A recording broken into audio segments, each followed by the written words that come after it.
Hello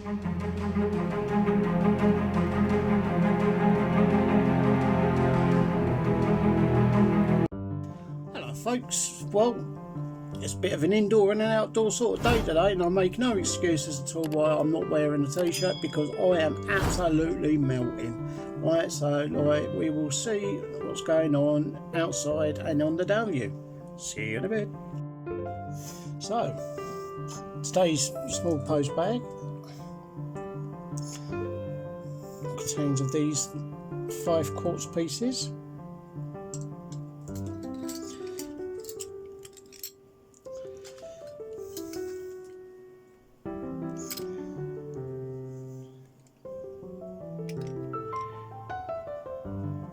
Don't know if you notice anything about one of them. It's working. It's keeping very good time as well. You know, yeah, 48. Look at that. Just stuck a battery in it and give it a clean. Now I'm going to give that a proper clean later on, because that is going with. It's going to be going with that. That's exactly where that's happening. And the good thing is, it's the same colour scheme as my other one, which is, just give me a second, I'll dig it out. Ugh.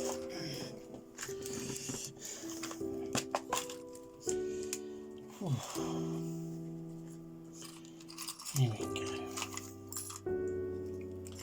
Also, I do beg his pardon, it's not the same colour scheme. This is the other one. Now, this is the one that the stepper motor works. But I've taken the bridge off because I don't know if you can see that, if it's still pulsing. Yeah, it's just very, very gently pulsing. So there's that one there.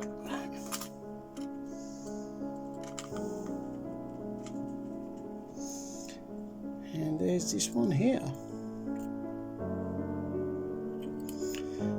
This is the black and the mint green one I want to get going. I'm quite pleased with that. I'm going to take the battery out of that one. That's a 3056A. You can tell because it's got a much more jeweled bridge. Like it's also got that there. This is what a 3050 looks like. Now, if I could get like a wheel for this one would be working. This is a 3050.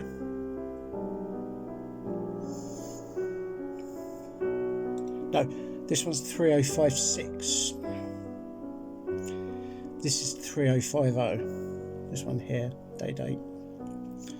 And this one here is a 3055. This is the electro hybrid, but something's gone wrong inside, because it's like, you know, there's bits and pieces all on the balance wheel and everything, so this one is going to have to be very carefully examined. So, you know, there's all those. I will reveal in the next video, like this one, once I've repaired the bracelet for it, and I also will be doing the Krogberman T250 Tidemaster as well. So as you can see, there's all the bits and pieces for those in there. So what I'm going to do is I'm going to keep all these in there together, these particular ones. And I've got a nice little box of quartzy stuff. This one I've taken the Leningrad bracelet off as well. As you can see, there's nothing holding the second pinion. As you can see, it's just rotating round. I have to be a bit careful because I don't want to short out any batteries. See, so I know that one's got a good stepper motor. Now, these ones here, right, that's a very unusual looking quartz. I don't know what that one does. I haven't found a battery for that one yet. Right, it's missing its stem, right, which is a shame. But this one here,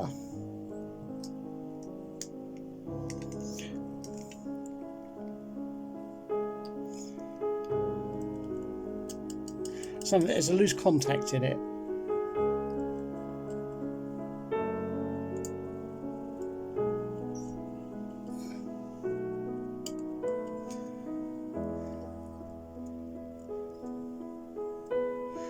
Yeah, it's a loose contact holding the battery, but that's actually working.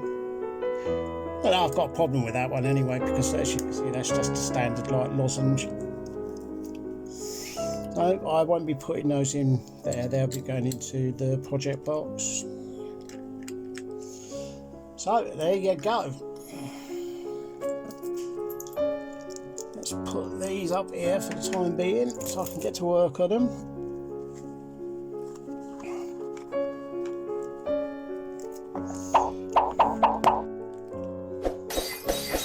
Over there so that I can tidy them up and keep them good.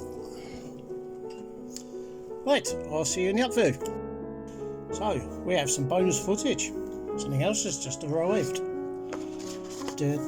Oh look, eagle moss bolts. They're bloody useful. And then how about this?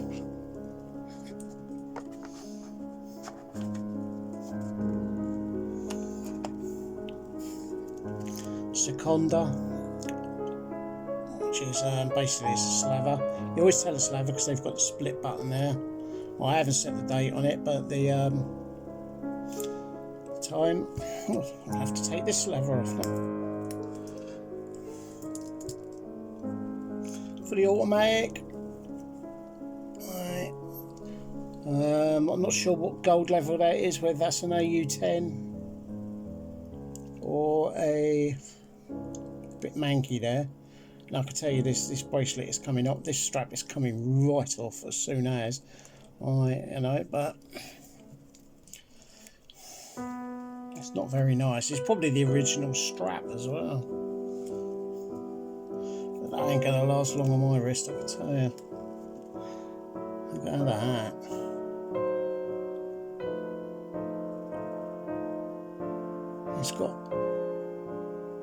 It's got a lovely tick to it, you know. So I'll set the date up and everything, like, you know. I mean, this is another one.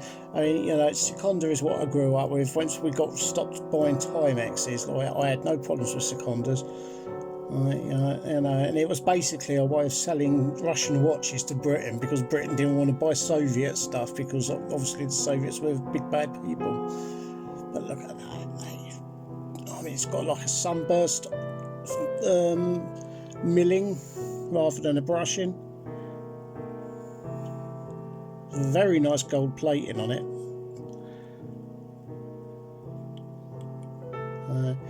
Painted hands, but it's not loom. There's no loom on this one, I don't think. You know, does that need a? It probably will need a. There's paint or something on the glass. It'll need some fettling. But there you go. Bonus footage. How about that? So this is what I've been doing today. If you can see,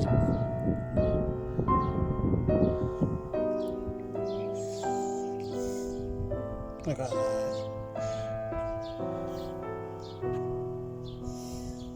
Okay, that was quite good. Right, what I'm going to do is I'm going to put some silver see-through vinyl on the over this, because these are interior ones, and then that way they'll be like easier to see. So better than having some blow up dolls, isn't it? Right. As you can see, I've been busy giving the old girl a bit of a glass clean. Look at that, immaculate. Even the bloody sunroof is clean. There you go. So what about all that then, like, you know? So yeah, I've been busy. I know what I'm doing now. All I've got to do is get some like see-through silver vinyl, like interior stuff that you can put on the inside of windows, like, and then stick it on over the back window, and bosh, I've got a bit of privacy. And it's like, you know, it's going to be good.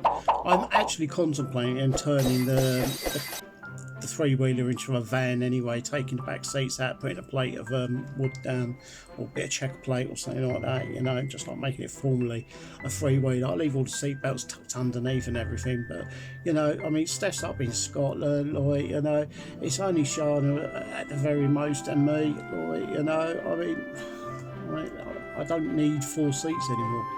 So, and it's nice to have a van. Like, I mean, I've got the black vinyl for the interior of the windows, and all I've got to do is buy the vinyl for the exterior of the windows, right? And then, you know,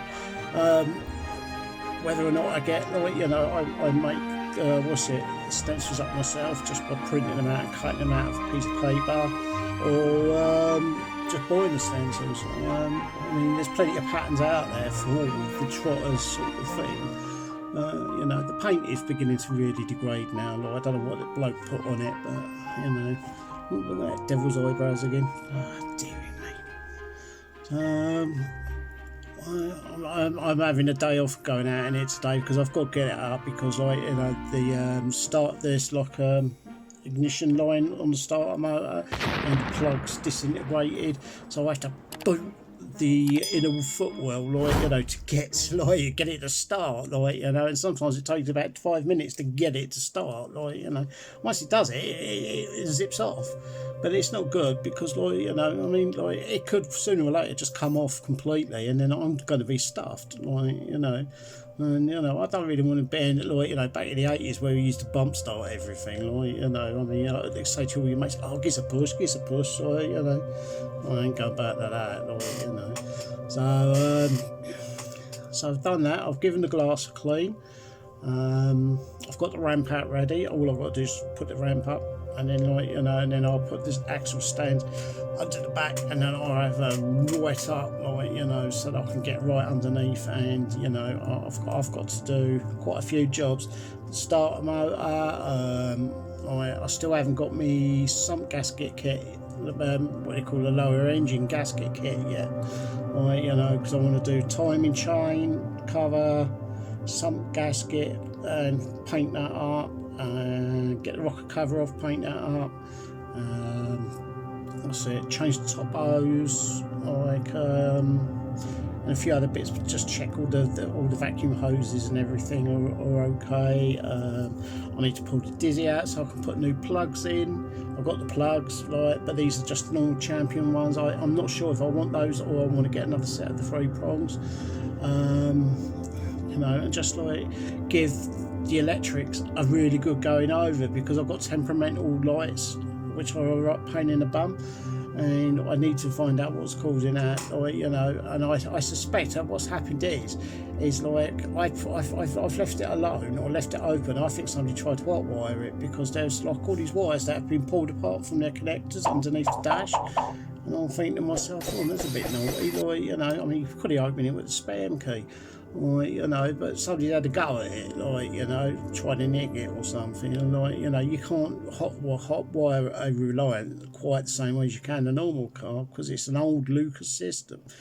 You know, I mean, you can actually hotwire a Reliant, probably, like, you know, with a bit of wire over the starter motor connections, like, you know. It's very, very easy to do. So, you know, not that I'm saying that it's easy on my one, because I have put some precautions in, like, you know. So, I mean, I've got something called a dead, what they call, like, a dead circuit, that basically when the key's out and turned off, like, you know, it is completely dead. Like, you can't bridge it or anything like that. So, you know, it's I mean, you know, I'm not going to reveal whether or not I've got like dead switches in there and things like that, you know. I mean, that's for people to find out and to worry about, because if they know if something's there, they'll know where, you know, usually whereabouts it's going to be, like, you know, something in the driver's area or something, because you ain't going to want to go to the back and underneath the car to turn the switch on, sort of thing. So, you know, I mean, I have thought quite seriously about getting one of those like turnkey battery connectors as well, like, you know, pop the bonnet open, turn the key, pull it out, it can't be started because, like, you know, there's no connection, and because it's locked onto the battery, you can't undo it either. So, like, you know, it's still a slaver day today. Like, I think that's had a bit of sun. Like, you know, I'm still very pleased with it. I've been wearing the bliger, of course. Like, you know, I'm quite happy. I don't know what else I've got coming. I was expecting, see, those quartz turned up quicker than the one, my Vostok 119, very, very unusual, like, amphibia turning up from Russia. So I'm waiting for that. I'm waiting for my 1940s Boktok, which is it's a Vostok, but like it's very, very, it's about that big, and it's like it'll be the third or fourth one of these ones I've got. But this one's absolutely serviced, so I've got a wearer that'll be going into the display, and like, you know, that'll go and live in with the other antiques like the Avia and all that, like, you know. So I'm pleased with that. I've got my eyes only on a couple of things at the moment. Like, I've got one bit going, but like, you know, I mean, it is what I want. And all I've got to do is just like survive through to PIP day, and like, you know, just get through. So I'm going to leave that with you. I'm not going to rabble on about bloody COVID or about this. Or, I mean, I'll go on about the weather if you like. Oh my God, I am melting. Oh, you know, I've got windows open. I've been outside, and I mean, when the breeze blows, oh, it's lovely. Like, you know, but like other than that, it's like. Because I've got, you know, as you can see, like, you know, I mean, I suffer from hypertension in heat. I suffer from heat stroke a lot more quickly. You know, I mean, I got this funny email last night saying that, you know, a cure for all my ills was a sniff of Gary's armpit, and I thought, I think I'll pass on that one. I don't think that one's sanctioned by the NHS, like, you know, but. Sorry, Gary, it was just a bit of a lame joke. Like, you know, I'm you know, known for my lame jokes. So I'll leave that with you. And tomorrow you should see my big square beastie cleaned and ready. I might even do the glass cleaning on video to show you how to clean these glasses. And I mean, you know, it's really easy. I've done one before, but now that I've got this other stuff, like this other stuff makes even polywash seem involved. Like, you know, all you need is a Dremel, because it's designed for like using with a Dremel polishing mop. So, right, toodle pipski, look after yourselves, stay safe.